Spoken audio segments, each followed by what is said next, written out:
Hi everyone, I'm Will Brown and welcome to the WPQuickies series, bite-sized WordPress tips and tricks in 30 minutes or less. This lunchtime, I'm going to be talking about tips on how to get organic traffic to your WordPress website. And this topic was sent in by Joey J. So thanks for that, Joey. And thank you to everyone for taking your time this sunny Sydney afternoon or wherever you are. Thanks for joining me. To those who are joining me live and those overseas as well and watching on catch up. That's great. If you're on YouTube, then you can hit the subscribe button and ding the bell. That'll tell you when I come on live next. And if you're on Facebook, you can just give me a big thumbs up. It looks like the Facebook is working this week. It wasn't working last week. I don't know why. But, technical glitches. We can't help these things when we're doing live stuff. So if you are online, drop your name and where you're from in the comments below, and I'll say hi to you. So Joey J. He says, this is your topic, Joey, and unfortunately can't watch it live today, so he's going to watch that on the catch-up. So thank you very much, Joey, for that topic. It's a great topic. We've got Future Shock from Marrickville dropping in, and The Maze, and he says, what a lovely day in Sydney. It's a lovely, lovely day. Just a shame that we can only go 5Ks out to do some exercise. On top says, greetings, and we've got Mr. Meowpoos from Sydney's CBD. And Paul Murphy as well from Sydney's Northern Beaches. So thank you very much, guys. Thanks for tuning in. Thanks for letting me know who's online and where you're from. We've got Fiona as well, Fiona Scott from Christchurch in New Zealand. So our visitors our friends across the pond. Thank you very much for tuning in, Fiona. If you've got any questions that you want to ask during this broadcast, then you can drop them into the comments below. You can use a hashtag ask at the beginning, just so I can see them clearly, or just drop them in anyway. I'll find them. Don't worry about that.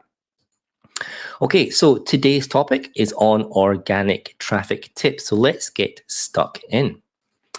The first tip I have for you is explaining what organic traffic is. So a lot of people might not know the difference between organic traffic and other traffic. So organic traffic, so what we mean by organic traffic is the free results that you get from the search engine results page. Sometimes they're called SERPs for short. So when you do a Google search, when you type in your keywords and you press return, at the very top, you probably maybe get 2 or 3 adverts, and you maybe get some sidebar as well with some ads, and down below you might get some more ads. That's not what we're talking about. What we're talking about is those links, those blue links that don't have any ads or anything else associated with them. It's not the little snippets that Google displays either. It's just those links with the website title and a little bit of description underneath. That's your organic traffic. That's free traffic. That's the traffic that Google has indexed. It's the traffic that the results that Google has indexed and is sending out to the web browser. So it's not paid ads. We're not talking about paid ads. We're not talking about Google rich snippets either. It's just purely the results that are coming back from Google searching through the web. So we've got Cass and Co. and Addison, hi from Shell Harbour Village. And GL Photography and Art, 5Ks from your door. Take the door with you, no problem. I like that one. Not too sure it'll go down with the police and the army, but I like that idea. Okay, so we'll kind of covered organic traffic. So it's nothing to do with paid links. It's just all the free goodness that you're going to get from Google. So that's what we're talking about today.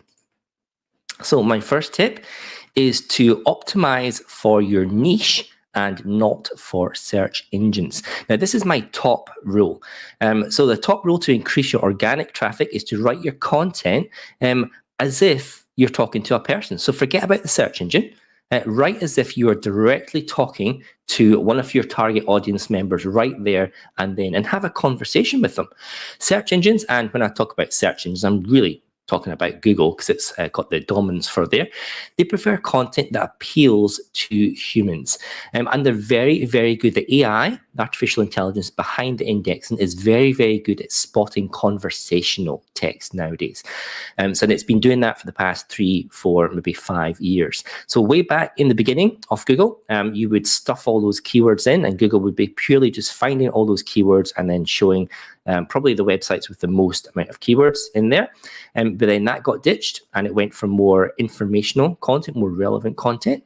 But now it's targeted more conversational topics. So depending on how you write your content, is going to really determine maybe the 2 or 3 notches that you go up in Google. So in order for you to talk directly with someone, you kind of need to know who you're talking to. You need to know who your audience is. Now, I know from experience and from working with lots of clients, and a lot of people just kind of delve in, or maybe they slide into their business, and they don't really have their target audience or their target market well defined. And that makes it really, really difficult to have a conversation with someone.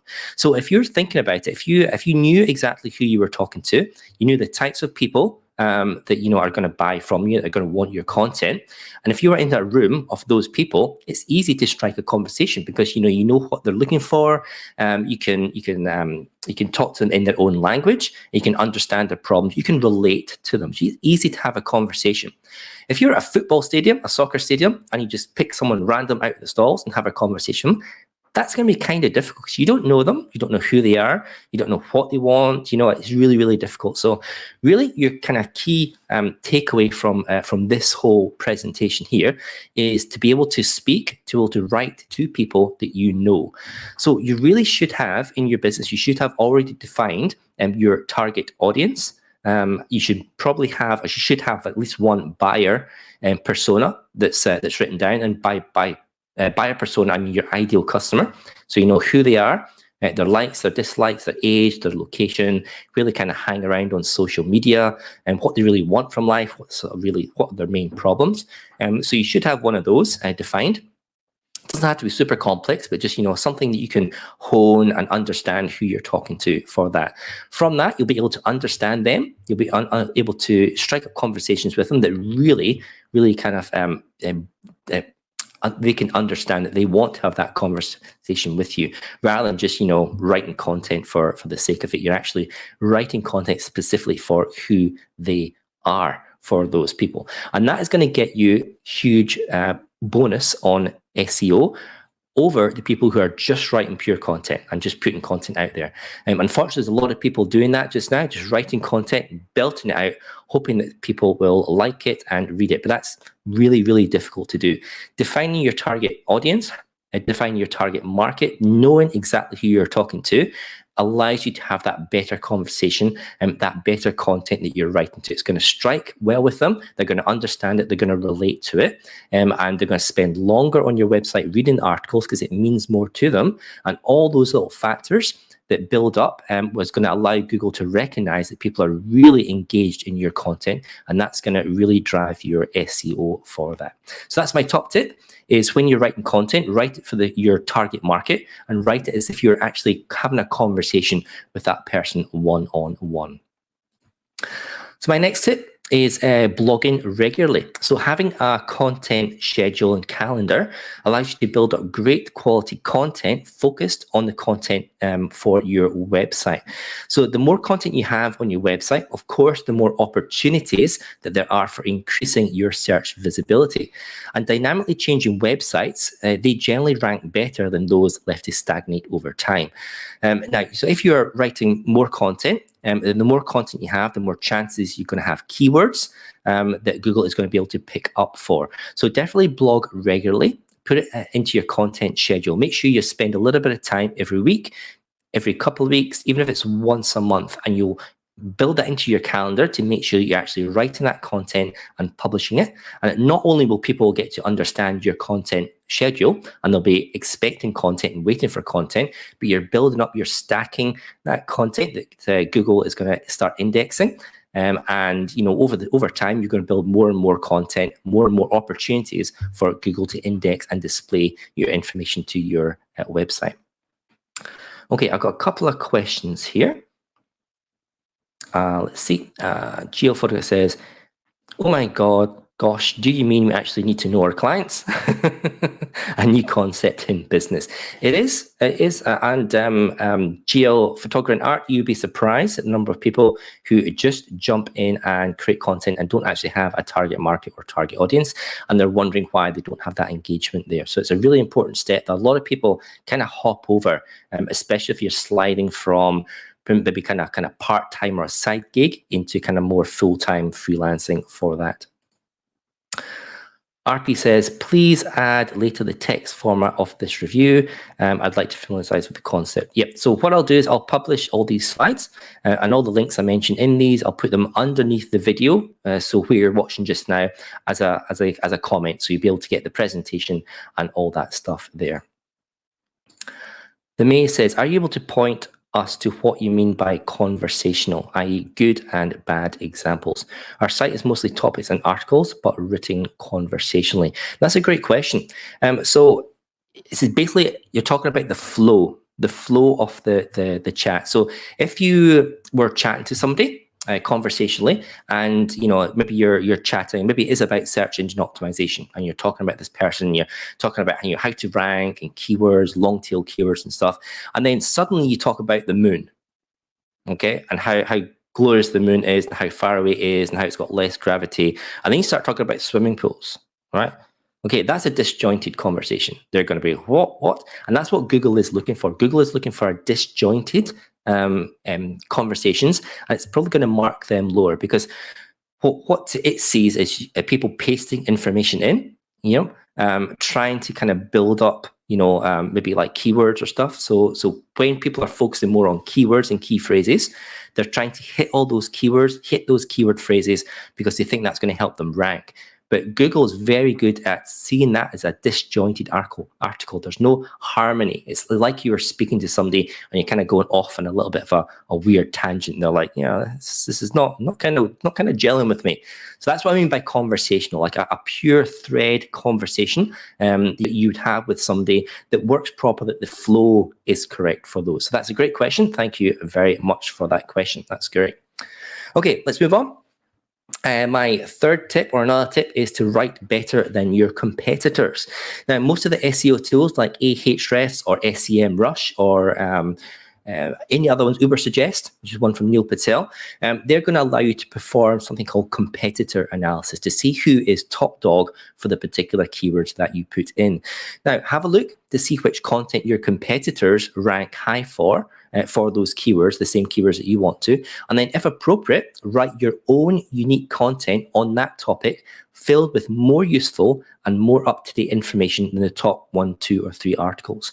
So find out which sites link to your competitors' top pages as well, and send them an email once you've completed your article, and send them a link to your supercharged article, asking them to link to that one instead, and outline the benefits and the features and differences of the current article that they write to. Just ask them, if they can link to your article instead. And you can perform this trick on any of the keywords that you are looking for and that you want to rank highly for, regardless of whether or not the ranking website is a direct competitor. So really, you can just Google the keywords that you are looking to rank high for, those long tail keywords. Look through the top 5 ranking articles, not the top 5 links, because the top 5 links could be paid links, it could be a Google snippet, it might not be an article, but try and find the top 5 articles, posts that are written for those keywords. Look through them all, see what they're covering, see what the main topics are, write your own unique content for that, and then add extra value for that. Add some adjacent information, add some, other things that people might want to know within that article. Supercharge that article, and then that should allow you to boost for that competition, for that. Shannon says, what's the name of the site that rates competitors' copy? So there's a few. So I'm really talking about the SEO tools, Shannon. So there's Ahrefs, there's SEMrush, there's Moz, which is a little bit more outdated, and there's Ubersuggest. Those are probably the top 3, 4 at the moment. For those, Ahrefs and SEMrush are kind of very on par with the stuff that they offer. Ubersuggest is a little bit cheaper, and it's a little bit less of the stuff, but it does have competitor analysis in it. Moz, they've been around for ages, but they still do cover things like competitor analysis. And there's a whole heap of other tools, free tools and paid tools as well, that allow you to do something. You can be able to do competitor analysis on keywords. So thanks for that question. So my next tip is to add podcasts and video to your website.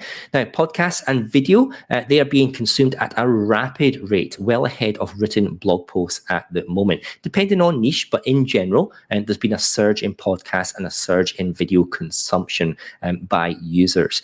Now, you can create a podcast series or record a series of short videos and post them to your website. Now, if you are doing that, yes, it's going to increase your engagement, but remember, to keep the length of your podcasts and videos quite short, maybe like 20 minutes maximum and under. And also make sure that you're including the written transcript underneath the podcast, and because we're a bit unsure whether Google can actually translate within the audio and within the video. They're getting better and better at that. But if you can provide the transcript for your podcast and video, that's going to help you. That's going to allow Google to search through the conversation and hit all those keywords as well.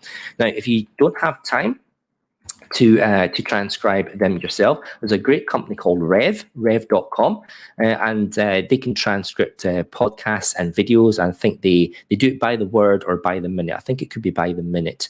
They charge by the minute as well. And there's other competitors out there, but that's probably the top one for that. So that's another tip, is podcasts and video. Add those to your website. That's going to increase the engagement and increase the organic traffic to your website. Kaz and Co on Allison says Uber Suggest can also do an audit for your site. It can. All these tools do lots more than what I'm talking about today, but those are just kind of general tools that you can have a look at to kind of get started on this SEO ladder. So the next tip is to optimize for Google Core Web Vitals. Now, if you don't know what Google Core Web Vitals are, you can have a look in my WP Quickies series, or you can have a look in the WordPress Sydney YouTube channel, because I go to this in depth on those. I've got a couple of videos for these. But basically, the Google Core Web Vitals, they're a set of metrics that measure the usability and speed of your website. So not just the speed, but the usability as well. And Google says it's part of their core algorithm. So you should take notice and make sure that your website complies, both for desktop and for mobile. Now, don't spend too much time trying to get a perfect score. Just make sure your website is in the green zones, and that will be fine. But don't dismiss the Google Core Web Vitals. It could be the difference between you being at number 9 in the rankings and being at number 2 or 3. It's that fine an adjustment. I have a link here. Let me just copy this one here. This is from my WordPress Sydney talk, so you can have a watch of that one later on afterwards. And that's where I go into the Google Core Web Vitals in detail. So don't dismiss them. Make sure that your website for desktop and mobile is up in the green values for Google Core Web Vitals. Okay, next is nail your technical SEO. Now, technical SEO, that's a process of making sure that the technical parts of your website are in place so that search engines can index your website. So we're talking about having good structure for your permalinks, having good structure for your categories, things like your titles, that you've got your proper article that you're about to post that you're writing has a good structural flow. So we talked about conversational flow. This is more structural flow. So it's got a heading, it's got some blurb, it's got a subheading, and then that paragraph relates to that subheading, and then you go back to like another subheading with some more paragraphs. So make sure the actual technical parts reads properly as well, so that Google can index the site properly, and it understands that technical flow as well. So we're talking about things like navigation, as I said, usability, so people being able to read through your transcript, your post properly. Navigation as well, so being able to navigate to your content. The titles, your H1, your H2, you're using all those properly all the way down to H5, I think it is. Make sure that your keywords are in place, but they're natural. They're naturally brought up in the conversation. They're not just stuffing them in just for the sake of getting SEO points. And the content structure as well. So these are like the technical aspects of the content that allows Google to be able to read it and understand the context of what you are writing. Make sure there's not any issues stopping your site from being indexed as well. So things like faulty robots.txt file. You don't want to be blocking all the robots, because then Google won't be able to index your website. Make sure that in WordPress, you've got that visibility, the search engine visibility unchecked, so you don't want to hide it from the search engines. Make sure that you are using SSL throughout your entire website, not just on the checkout page if you've got WooCommerce. SSL or HTTPS needs to be throughout your entire website now. And make sure you've not got any duplicated content or 404 bad links. So that's the whole technical side of SEO. Make sure that is spot on, that you've got that one nailed. Okay, next tip is talking about links. Sort out your internal linking. So make sure that your site uses good use of internal linking. After all, it's the only way really that Google can index and crawl your website. It's been able to go from page to page to page. Google has no idea what your web page is, so the only way that you can do that is by submitting your site map and telling Google to crawl your website, and it snakes its way through all your content. And if your content is not linked properly, then it's going to miss maybe vital pages. Maybe you spent ages creating these 10, 20, 30 different pages with the perfect keywords, the perfect long tail key phrases in there. But if you don't link to them, and they're orphaned, then Google's not going to be able to get at them, and you're going to lose all that time and energy. So make sure that you sort out your internal linking, because other than your time and effort, internal linking doesn't cost you a cent. And it can help boost your SEO tenfold and more if Google is able to crawl your entire content links. Define your pillar content as well. So by pillar content, we're talking about, huge articles, really in-depth articles that then you can link off to adjacent and related information from that. So for example, here, this could be an article on SEO 101, the basics of SEO, and you're describing all these things, all these different slides that I'm going off, but then you link to another content that maybe goes into a bit more depth about internal linking and how you can find different content, what you should put in your anchor link, how you should link to all these different things. Should it be in a new browser window or a new tab, all that sort of stuff. So you can define your what's called a pillar content, and then spin that off to more content that you're linking throughout your website there.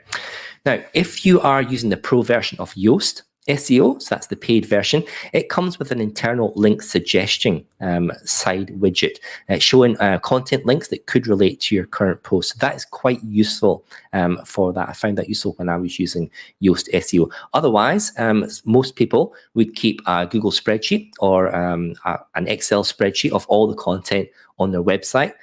So the ID, the title, a little bit of a description as well, so that you can just have a quick look at it, see what relates to the new content that you're putting in, and then you can create a link to that. So a couple of questions here. How does duplicate content on images work? I don't think images are defined in duplicate content at all. I think it's the overall content itself. So when we're talking about duplicate content, we're talking about the URL. Okay, so if the URL, the unique URL and that content matches another unique URL with exactly the same content, that would be called duplicate content. Not so much the content within there. Otherwise, if you are copying other people's word for word, then that's plagiarism, which you don't want to get into.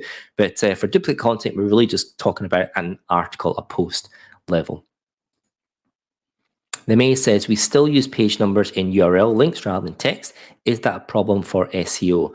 Is there a simple way to convert without screwing up the site, and is it important enough to chase? Yes, it is super important. You should not be using, it's up to you. Okay, if you want to use page IDs or numbers, it's up to you.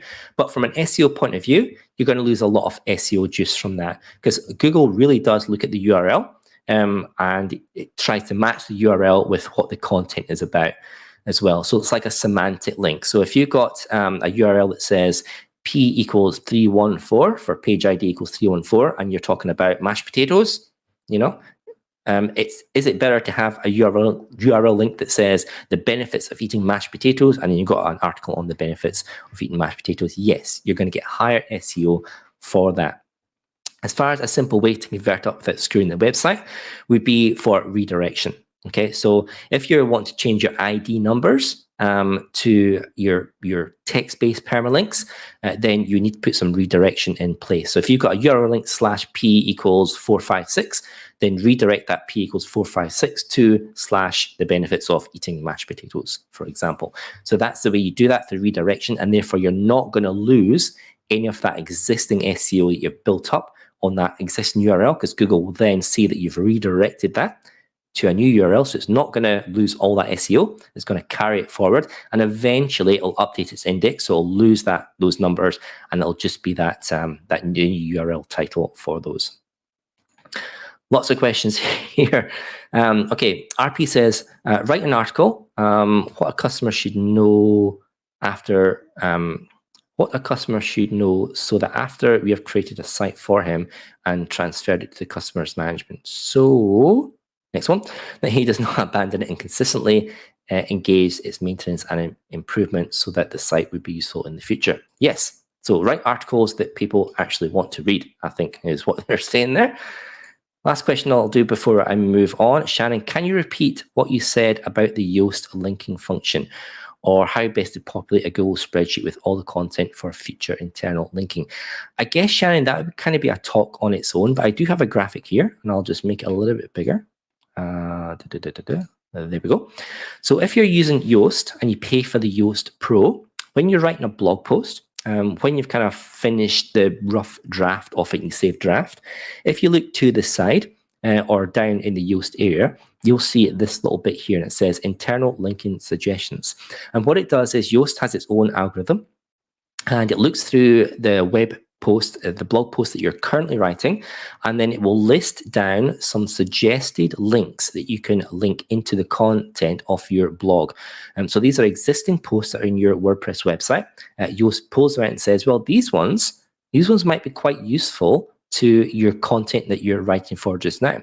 So it makes it easy just to copy. So you click on that those little copy thing, and you can paste that link into the content where it's relevant for that. So that can save you a whole heap of time with that. Otherwise, most people like myself I have a Google spreadsheet, and it just has the page ID, the page title, a rough excerpt, so the excerpt, not the complete summary, and then my target keywords for those. I got some extra stuff in there, but that's enough for me to, when I'm writing a new blog post, I can quickly scroll up and down, or I can filter. I can create a filter on the keywords or category to show all the articles that I've already got that might be relevant to that. So I can say, oh, right, I wrote an article 2 years ago and it was on that subject, so that's kind of relevant, so I'll link it. I'll link it in there for that.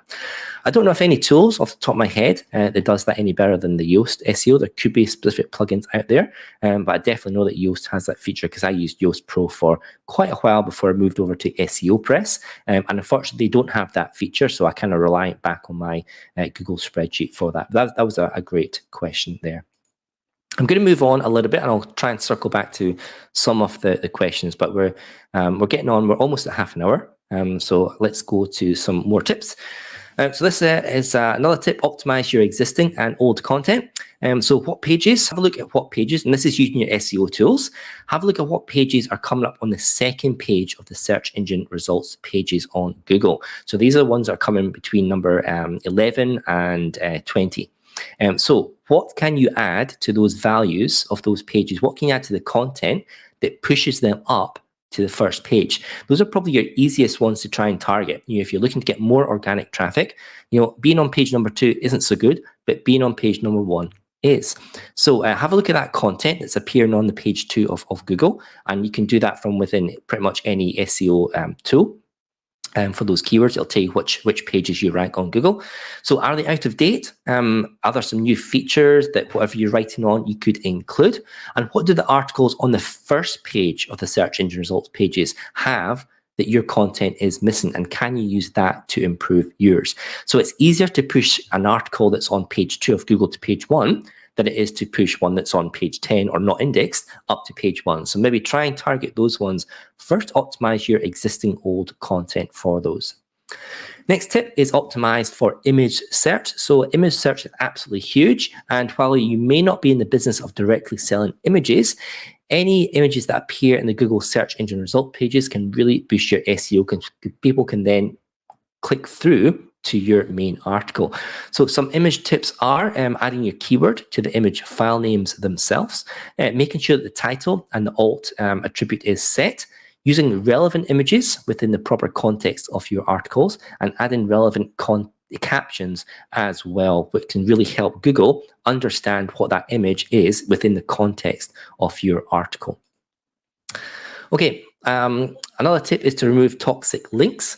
So links to trashy websites, that's websites that don't rank highly in Google, they can pull down your ranking just as easily as popular websites. Good websites can boost your rankings as well.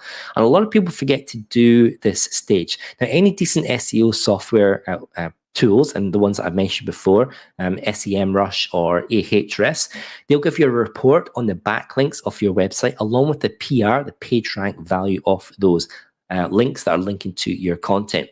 So you want to remove low page rank, or what they call toxic links, from your website by using the Google Disavow tool that you find in the Google Search Console. So it's no good having content that you've got like millions of low ranking PR values linking to it. That's no good. We want top ranking PR page ranking links to link to our content, because that's going to give us a positive boost. The low ones are not very much use, and they're termed as toxic. So have a look through and try and get rid of some of those. Okay, guys, those were my top tips for trying to drive more organic traffic to your website. There's a few more questions here. Let me see if I can grab those. Here we go. If I have a membership site using numbered page URL, but I want some real SEO URLs, what is a good plugin? Using numbered page URL. Well, WordPress itself, it has the permalinks built in. So the pretty permalinks, so you can switch them on and then just go into your pages and just add them and give them a proper title. And you can change the permalink name. So by default, WordPress, when you type in the title of a page or a post, it uses those that remove stop words like and, or, and it replaces spaces with hyphens. So you'll see from WordPress, that's how it creates its permalinks. But you can go into the little editor and you can change that permalink to whatever you want. So really, you could just go into your pages just now, make sure you got your permalink set to pretty links as well, and then just go and take a note of the page number first. And then once you've changed it to text with some good keywords in there, then go into your redirection tool and make sure you're redirecting the old numbered URL to the text-based URL and do that. So there's a plugin called Redirection. I don't have the link here, but it's just called Redirection. And that's one of the more popular redirection plugins for that. Otherwise, if you've got an SEO plugin like Yoast SEO, or if you use SEO Press, or if you use, what's the other one? Rank Math. So all three of those come with a redirection tool as well. I'm fairly sure the free versions all come with a redirection tool for that. The May says, I see setting up redirection as a topic in your future. Yes, I think I have already covered redirection for that. I think it was more redirecting old content. But yes, redirection is really, really important in SEO, because the last thing you want to do is lose all that SEO juice that you've got from Google. Even if you've got your URLs that have got numbers in them, it's still being indexed. You're still somewhere within the Google index. What you don't want to do is just change that and drop that, because then Google will just have a look at that, see it's missing, it'll put it as a 404, and all that link effort will be gone. So it's very important, if you are moving URLs, that you do it properly, and the proper way to do that is to redirect on a 301, so that Google knows that that used to be there, but it's now somewhere else. Otherwise, Google's just going to go, nah, that link's gone forever, and it's going to delete that from the database from there. Okay, one more thing. I've almost completely and personally switched using the Brave browser. Yep, I use Brave and DuckDuckGo as a search engine. Any comments about those versus Google? Okay, that is a great question, and probably a topic for a whole different WP Quickies, and I think I'll end on this one, but it's a great question. Google has about a 92 to 93% dominance in the market, okay? So if you are serious about SEO, most of your traffic is going to come from Google. And while using things like Brave and DuckDuckGo are great for searching because it protects your privacy, if you look at the numbers are still with Google. So if you want to make headway with SEO, doesn't matter what you're doing, how your privacy is going, how you're searching, it's what everyone else is using. And the majority of everyone else is using Google, 90%. So unfortunately, at the moment, if you want to be serious with SEO, you need to make sure that your results are coming up in Google. Until that changes, until the dominance of Google is challenged, that unfortunately is just the way to go. Great question. Thank you very much for that, The Maze. So any more suggestions on topics, drop me a link. There's a link below to the Google form. You can drop me a link for that. Just a shout out for WPAustralia.org. And so we are a community of WordPress people in Australia. If you want to find out meetups that are happening and lots of the virtual meetups, there's a find a meetup button on WPAustralia.org. There's also a link to show you how to join our Slack community, which kind of looks like that. It's a text-based thing, but we all kind of hang out in Slack, and we've got lots of channels there, lots of different topics that you can ask questions in, answer questions in, or just kind of get to know people in the WordPress community. And I think that's really important, especially, with the current lockdowns just now. We're not able to get out and about. We're not able to see people. So it's good to keep that conversation alive and just to kind of get to know people and have a chat, kind of, let off some steam with some people, vent some anger in there. They don't mind, everyone does it. So check out Slack if you're not already a member there. You can look at that in your own website in your own time. Happy to connect with you guys as well. I'm mostly on LinkedIn these days under Developer Will, sometimes on Instagram, WillBrown_AU, and on Twitter as well as Developer Will. For the big WordPress meetup, so we still do the big WordPress meetup on the last Monday of every month. So the big WordPress Sydney meetup is on WordPress editing with blocks. So we're kind of going back to the WordPress editor. I'm going to be talking about the Gutenberg editor, what's happened like in the last year, how we kind of edit content now. And we're going to be looking at some of the new blocks like the query block and stuff like that. So if you want to have a talk about how we do editing now and maybe what's going to happen with the full site editing in the future, I'm going to be talking about all that. And that is on August the 30th, Sydney time at 6 p.m. But for next week, I'm going to dive into this more specific thing. So I'm actually going to be talking about this new query block, the Gutenberg or the WordPress editor query block that dropped with WordPress 5.8. So if you haven't used that just yet, you don't know what it is, you're kind of a bit curious, then I'll be chatting about that next week. So thank you very much, guys, for spending your time. Thank you so much for all the questions. They were awesome questions, by the way. So remember to join me next week for the Gutenberg query blocks. Thank you so much. Take care and chat to you next week. Ciao.